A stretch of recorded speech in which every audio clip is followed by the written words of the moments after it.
Halo geng, bertemu lagi dengan saya Mr. Ian Boltok ya kan. Nah, kali ini konsepnya masih dengan konsep yang sama ya geng, yaitu persiapan SBMPTN tahun ini geng ya kan, yaitu pembahasan materi-materi soal-soal kan gitu kan mengenai SBMPTN. Nah, ini udah part yang ketiga geng, yaitu tentang materi elastisitas geng. Ini materi yang selalu muncul geng, materi yang selalu keluar di dalam soal-soal SBMPTN untuk soshum ya geng ya.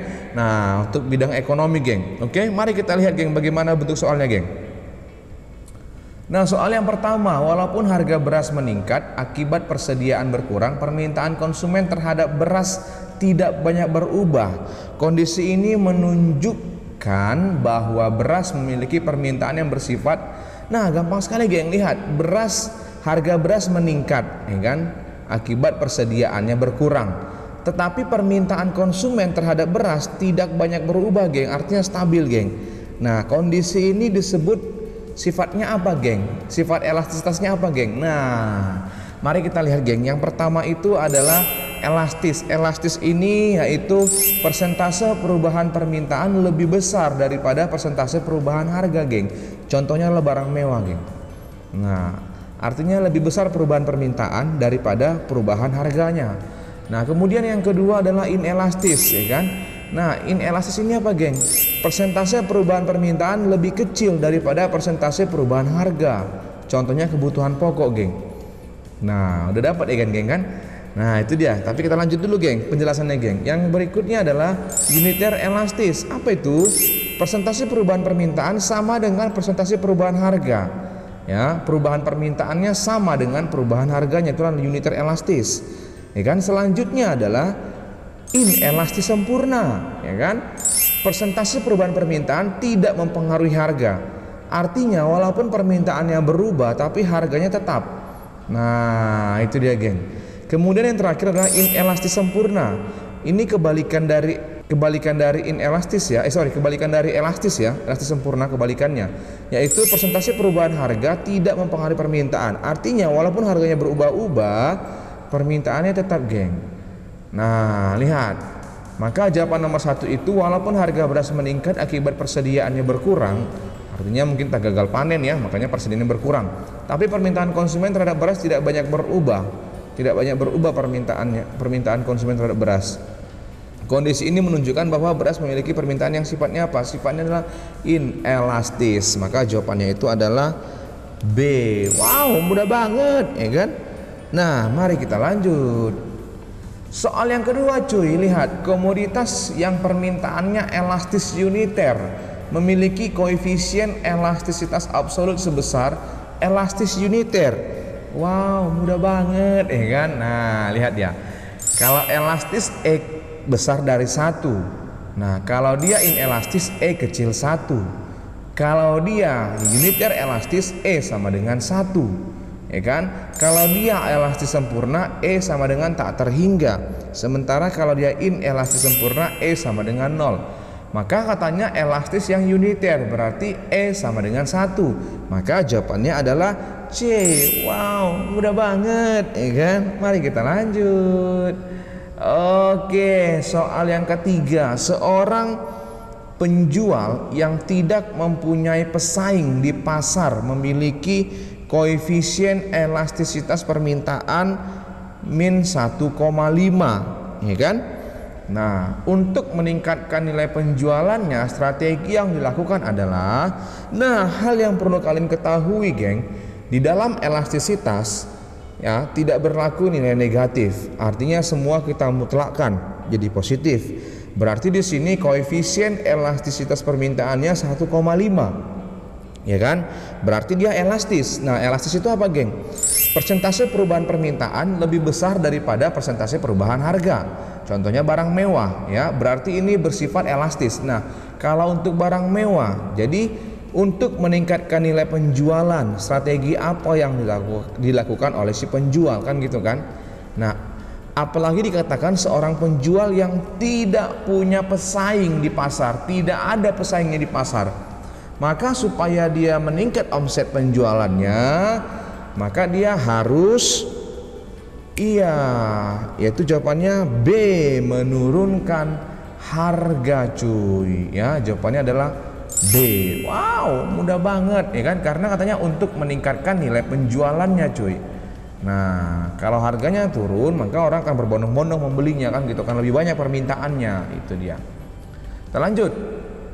Nah, nomor 4. Nah, ini hampir sama dengan yang tadi. Bedanya di sini kan, geng, satu-satunya penjual. Kalau yang tadi kan tidak ada pesaing, beda ya. Nomor 4 ini Pak Amir merupakan satu-satunya penjual barang ya, untuk barang kebutuhan pokok atau 9 bahan pokok di sebuah desa terpencil. Untuk meningkatkan nilai penjualannya, Pak Amir harus apa cuy?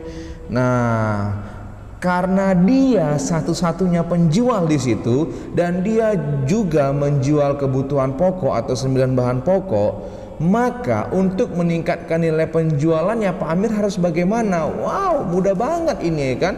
Berarti Pak Amir itu harus menaikkan harga barang tersebut. Kenapa? Karena penjual yang tidak punya pesaing di pasar dapat dikatakan perusahaan monopoli. Artinya barang yang diproduksi oleh perusahaan tersebut hanya satu-satunya di pasar. Maka jawabannya itu adalah C. Wow, mudah banget ya kan. Mari kita lanjut cek. Nah, soal yang berikutnya cuy. Diketahui sebuah fungsi penawaran barang X adalah 3Q(Sx) sama dengan 2Px dikurang 2, di mana Q(Sx) kuantitas barang X dan Px harga barang X. Jika Q(Sx) sama dengan 2, maka nilai elastisitas titik adalah, wow, mudah banget ya kan. Nah, diketahui 3Q sama dengan 2P kurang 2 ya kan. Nah, di mana katanya Q sama dengan 2. Oke, ditanya hitunglah elastisitasnya. Nah, ada 3 rumus untuk menghitung elastisitas. Yang pertama itu adalah E sama dengan delta Q per delta P dikali P1 per Q1.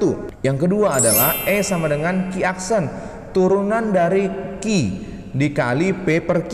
Kemudian yang ketiga adalah E sama dengan 1/P aksen dikali P per Q, turunan dari P ya. Nah, itu dia. Oke, maka kita pakai rumus yang mana ini? Nah, kita akan pakai rumus karena ini koefisien Q dan Q, kita akan pakai rumus yang ini cuy. E sama dengan Q aksen dikali P per Q ya kan, kita pakai rumus ini. Berarti kita harus cari dulu Q aksennya, geng ya kan. 3Q sama dengan 2P dikurang 2. Maka supaya tinggal Q di sini sama-sama kita bagi 3 kan gitu kan. Q sama dengan 2P kurang 2 per 3. Maka Q aksennya sama dengan turunan dari Q, berarti 2 per 3 ya kan. Nah, udah dapat 2 per 3 Q-nya, Q aksennya. Oke. Nah, kemudian kita cari P-nya cuy. Ya, gampang sekali, masukkan aja Q ini kemari. Berarti 3 kali 2 sama dengan 2P kurang 2. 2 ini dari sini, Q sama dengan 2. Nah, sehingga 6 sama dengan 2P kurang 2, maka 8 sama dengan 2P, P sama dengan 4. Nah, sudah dapat Q aksen, sudah dapat P, sudah dapat Q. Ya sudah, Q aksennya sudah ada, P sudah ada, Q-nya juga sudah ada. Tinggal kita masukkan ke rumus ini. Maka E sama dengan Q aksennya 2 per 3 dikali P-nya 4, Q-nya 2 ya kan. Sehingga E-nya adalah 4 per 3. Maka jawabannya itu adalah E. Wow, mudah banget ya kan. Nah, gitu dia, geng. Jadi kalau koefisien Q yang diketahui pakai Q aksen dia. Karena kita nggak bisa pakai rumus yang ini karena Q1 Q2 nya nggak ada kan gitu. Sebaliknya P1 P2 juga nggak ada. Oke. Nah, mari kita lanjut. Nah, soal yang ke-6, geng. Soal yang ke-6 juga hampir sama dengan soal yang tadi ya cuy.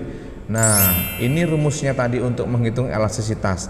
Nah, ini Q diketahui, kemudian diketahui juga P ya. Diketahui Q sama dengan 20 kurang 2P, kemudian P sama dengan 5. Ditanya elastisitas, maka pakai rumus ini lagi, geng.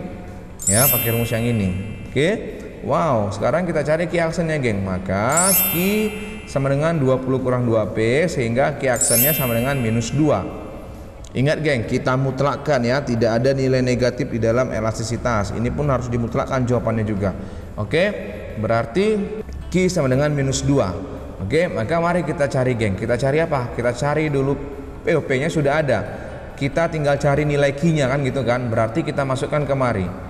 Maka Q sama dengan 20 kurang 2 kali P, 2 kali 5, sehingga Q sama dengan 20 kurang 10, maka Q-nya sama dengan 10. Nah, Q aksennya sudah ada, Q-nya sudah ada, P-nya sudah ada, Q-nya juga sudah ada kan itu kan, tinggal masukkan ke rumus. Maka E sama dengan minus 2 dikali P-nya 5, Q-nya 10 per 10 kan, 5 per 10. Maka E sama dengan minus 1. Nah, jawabannya adalah C. Wow, mudah banget, ya kan? Nah, berarti ini kalau dia minus 1 geng, maka ini sifatnya elastis gengnya, bukan inelastis, melainkan elastis karena dimutlakkan. Oke, mari kita lanjut. Soal yang berikutnya soal nomor 7 cuy. Nah, ini juga sama, diketahui 2Q kurang 10P. 2Q sama dengan 10 kurang P, maaf. 2Q sama dengan 10 kurang P. Ya kan? Kemudian P sama dengan 4. Oke? P-nya sama dengan 4. Ditanya elastisitas. Nah, tetap kita pakai rumus yang ini geng, karena yang diketahui fungsi Q ya, yang diketahui fungsi dalam bentuk Q, maka pakai rumus ini juga geng. Nah, ya kan, berarti kita cari dulu Q aksennya geng. Nah, 2Q sama dengan 10 kurang P, maka Q sama dengan 10 kurang P dibagi 2 kan gitu kan, sehingga Q-nya adalah minus 1 per 2, ya kan, Q aksennya maksudnya. Q aksen ini turunan ya, berarti turunan dari Q-nya adalah minus 1 per 2, ya kan. Nah, sehingga kita akan cari dulu yang namanya Q-nya, berarti 2Q sama dengan 10 kurang P, berarti 2Q sama dengan, ya kan, 10 kurang 4, maka 2Q sama dengan 6, maka Q sama dengan 3. Nah, itu dia geng, ya kan. Nah, Q aksennya sudah diketahui geng, ya kan, kemudian P-nya juga sudah diketahui, Q-nya juga sudah diketahui nih. Nah, sehingga E sama dengan min 1 per 2 dikali P-nya 4, Q-nya 3. Maka kita sederhanakan, sehingga E sama dengan minus 2 per 3. Maka jawabannya adalah D. Wow, mudah banget. Nah, kalau 2 per 3 berarti dia inelastis geng, ya kan. Nah, jadi ini betul-betul soal di SBMPTN ya geng ya, untuk materi elastisitas. Kita lanjut ke soal nomor 8 geng. Nah, ketika masih miskin, wow ngeri kali ya. Ketika masih miskin, Pak Budi mengkonsumsi sedikit barang X. Lambat laun ketika pendapatannya meningkat, Pak Budi semakin banyak mengkonsumsi barang X. Hal ini mengindikasikan bahwa X termasuk barang. Nah, ketika masih miskin dia mengkonsumsi sedikit barang X, dalam arti dia tetap mengkonsumsi geng.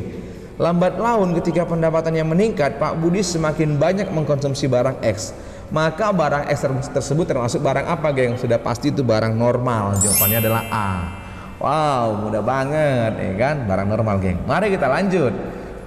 Soal yang ke-9, ya kan, kecenderungan menurunnya permintaan suatu barang seiring dengan meningkatnya pendapatan masyarakat merupakan indikasi bahwa barang tersebut merupakan barang.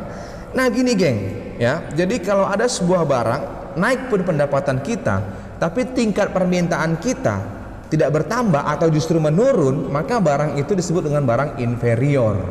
Kalau jawabannya itu adalah B. Wow, mudah banget ya kan. Nah, mari kita lanjut cuy. Oke. Nah, nomor 10, koefisien elastisitas harga permintaan menjelaskan. Nah, ini dia geng. E sama dengan persentase delta Q per persentase delta P. Ya sudah, tinggal kita lihat saja mana jawabannya. Persentase perubahan harga barang dibagi dengan, salah ya, kalau harga barangnya di atas, yang di atas adalah persentase perubahan permintaan. Ya. Perubahan harga, salah. Dia harus dalam bentuk persentase.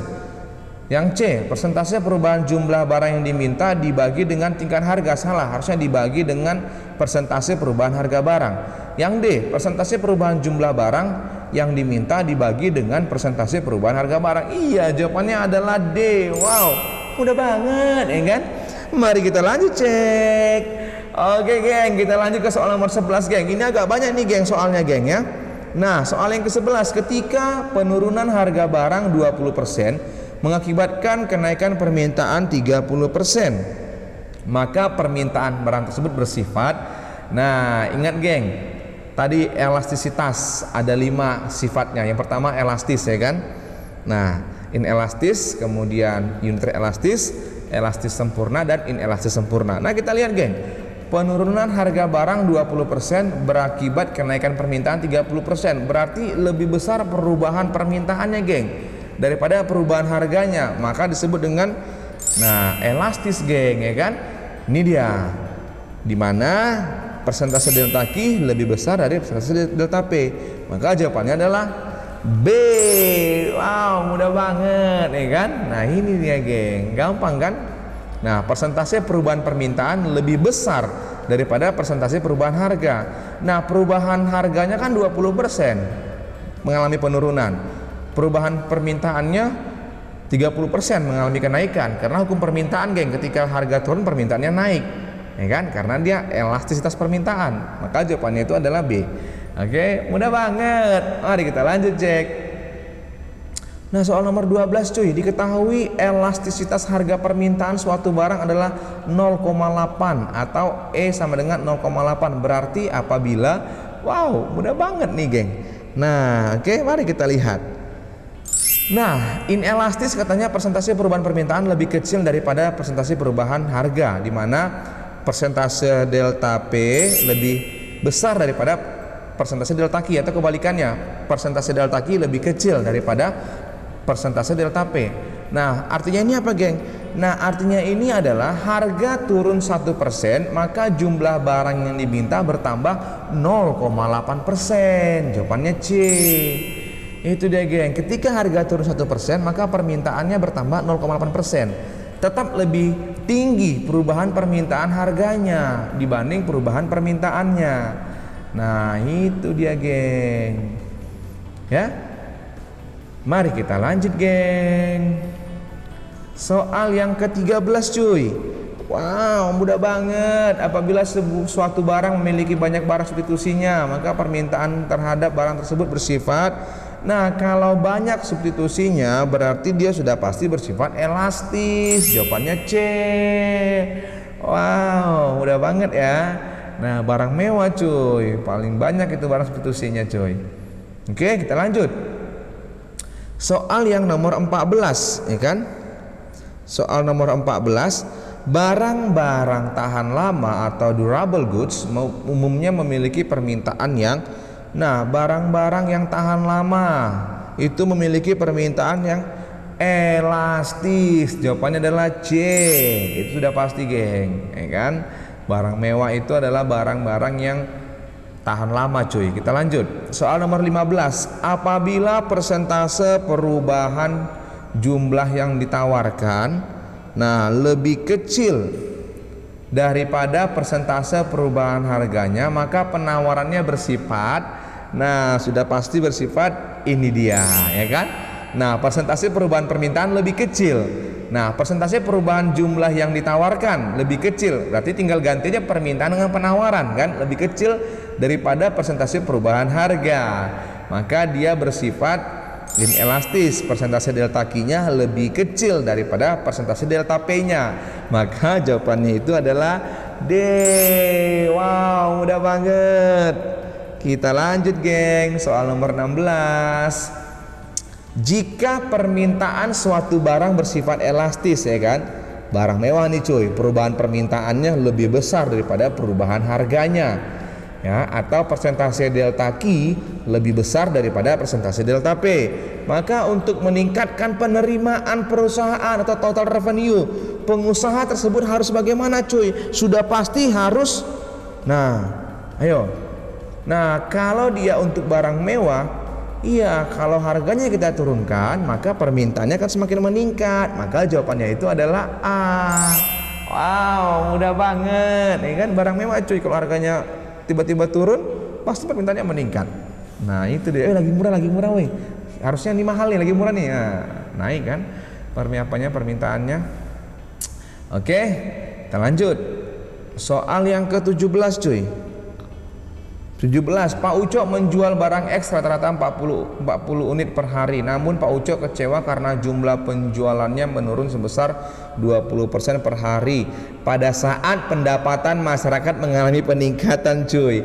Nah, tadi kan udah kita bahas sebelumnya. Jadi ketika pendapatan masyarakat meningkat tetapi permintaannya terhadap suatu barang tidak berubah atau bahkan menurun, maka barang tersebut memiliki sifat inferior atau disebut dengan barang inferior, cuy. Nah, barang inferior atau inferior good adalah jenis barang yang tingkat permintaannya akan menurun saat pendapatan konsumen sedang meningkat. Nah, itu dia, maka jawabannya adalah A. Wow, mudah banget. Mari kita lanjut, cuy. Oke. Permintaan terhadap suatu barang diketahui elastis. Apabila harga jual barang itu dinaikkan, permintaan total produsen atau penjualannya akan. Nah, lihat geng, permintaan terhadap suatu barang diketahui elastis. Elastis seperti barang mewah, cuy. Apabila harga jual barang itu dinaikkan, penerimaan total produsen atau penjualnya akan bagaimana, cuy? Nah, kalau untuk barang mewah, cuy, udah barang mewah kan mahal nih. Makin mahal ya kita berharga, kita naikkan harganya, otomatis permintaannya akan turun, ya kan? Nah, karena apa? Karena permintaan terhadap suatu barang diketahui elastis. Apabila harga jual barang itu dinaikkan, penerimaan total akan turun. Maka jawabannya adalah B. Wow, mudah banget, ya kan? Nah, mari kita lanjut, cuy. Oke, soal nomor 19, cuy. Gampang kali nih, cuy. Ini hampir sama dengan soal yang tadi, cuy, ya. Nah, ini rumus untuk menghitung elastisitas. Nah, jumlah penumpang pesawat udara suatu maskapai dengan rute Jakarta Denpasar turun 8%, ya kan? Ketika tarifnya naik dari 600 menjadi 720 ribu rupiah. Angka elastisitas harga permintaannya adalah, berarti geng, kalau turun 8%, maka ini termasuk perubahan delta, kan gitu kan? Maka diketahui delta Q nih, geng. Delta Q 8%. Karena katanya jumlah penumpang turun 8%, berarti terjadi perubahan permintaan. Artinya semakin berkurang permintaan orang naik pesawat. Maka delta Q 8%. Paham ya maksudnya ya? Nah, 8%, geng. Ya kan? Dimana ketika P1-nya 600 dan P2-nya 720. Nah, angka elastisitas harga permintaannya adalah, ditanya elastisitas, cuy. Ya sudah, maka kalau seperti ini dia, cuy, kita pakai rumus yang ini, cuy. E sama dengan delta Q per delta P dikali P1 per Q1. Sehingga ini rumusnya, maka delta Q-nya 8%, ya kan? Delta P-nya yaitu 600 dikurang 720 dikali P1-nya 600. Nah, kemudian Q1-nya 100%. Kenapa? Karena 100% ini total penumpangnya. Nah, paham ya, geng, dari mana ini yang dalam persentasenya ya? Nah, makanya Q1-nya 100%, mula-mulanya 100%. Kemudian turun 8%, itu delta Q. Sehingga kan Q2-nya itu adalah 92%, kan gitu dia. Nah, itu dia, makanya delta Q-nya 8%. Oke, berarti jumlah penumpang ketika harga 720 adalah 92%. Nah, itu maksudnya, geng. Oke.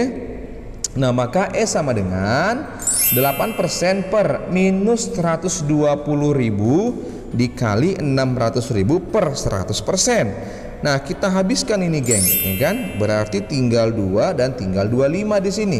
Kita habiskan lagi ini, berarti tinggal 5 di sini.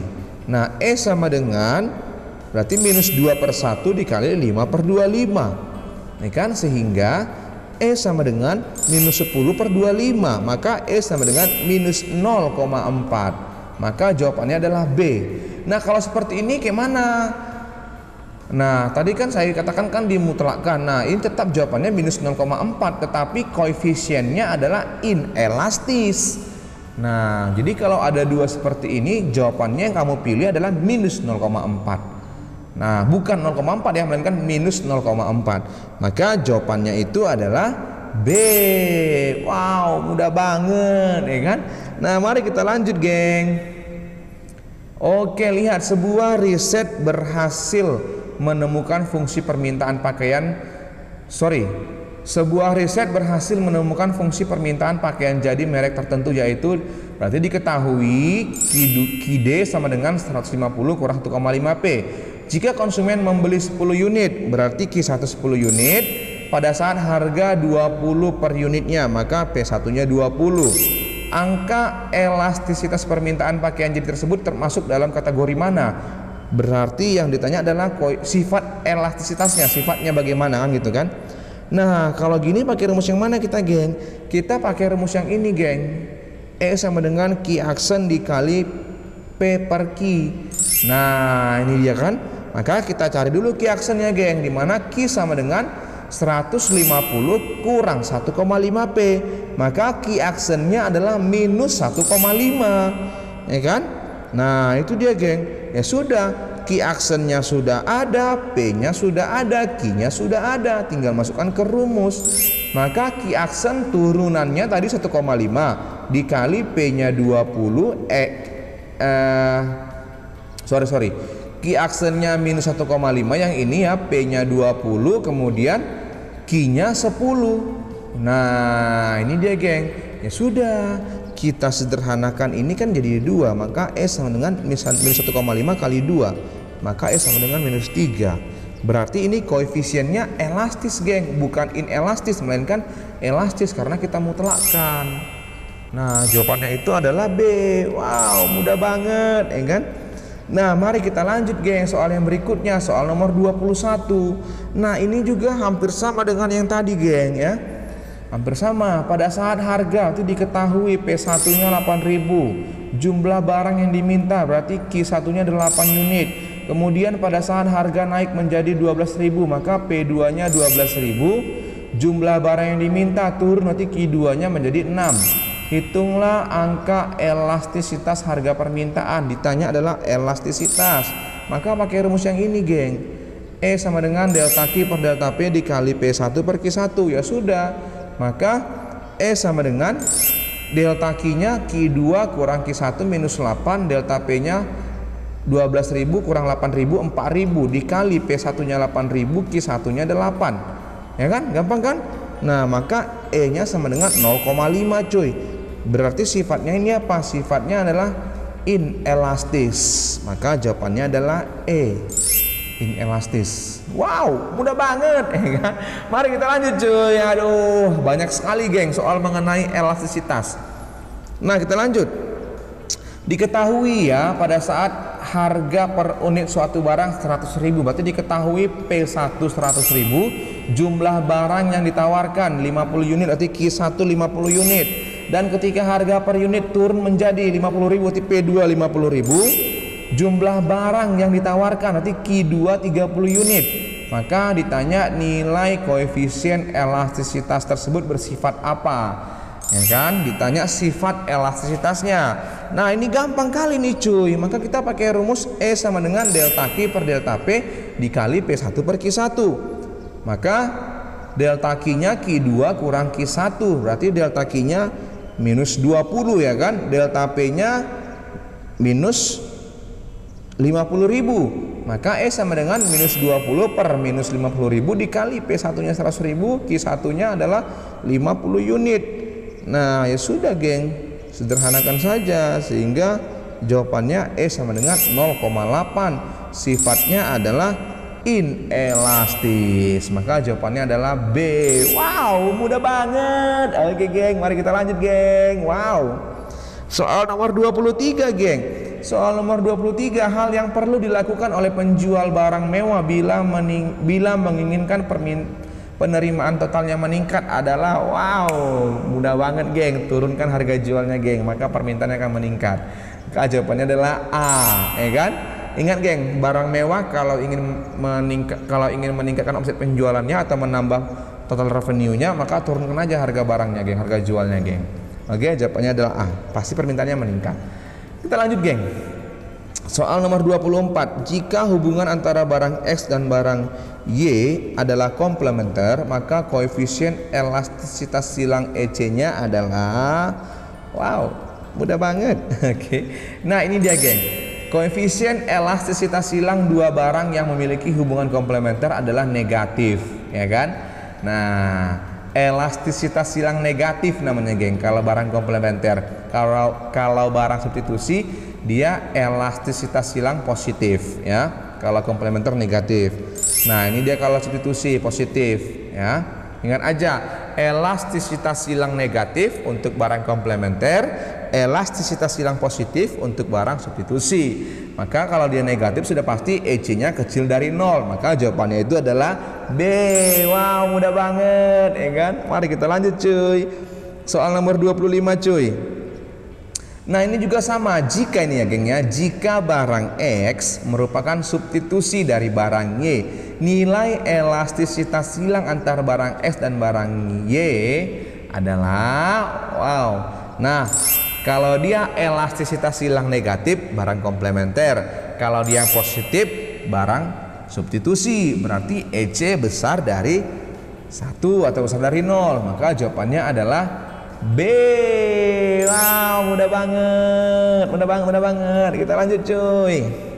Oke, mari kita lihat cek nomor 26. Jika penurunan harga barang yang sangat kecil menyebabkan kenaikan yang tak terhingga dalam jumlah barang yang diminta, kurva permintaan barang tersebut berbentuk. Nah, ini dia cuy. Jika ya kan penurunan harga barang yang sangat kecil, ya kan? Nah, menyebabkan kenaikan yang tak terhingga dalam jumlah barang yang diminta. Artinya kan penurunan harga yang sangat kecil, bisa dikatakan hampir tidak berubah harga barangnya kan? Berarti dia berbentuk horizontal, ya kan? Nah, ini adalah kurva permintaan elastis sempurna, E sama dengan tak terhingga. Nah, maka kurvanya berbentuk horizontal. Jawabannya adalah D. Wow, mudah banget ya kan? Lihat, harga barang sangat kecil menyebabkan kenaikan yang tak terhingga, ya kan? Nah, itu dia. Oke. Nah, mari kita lanjut cek.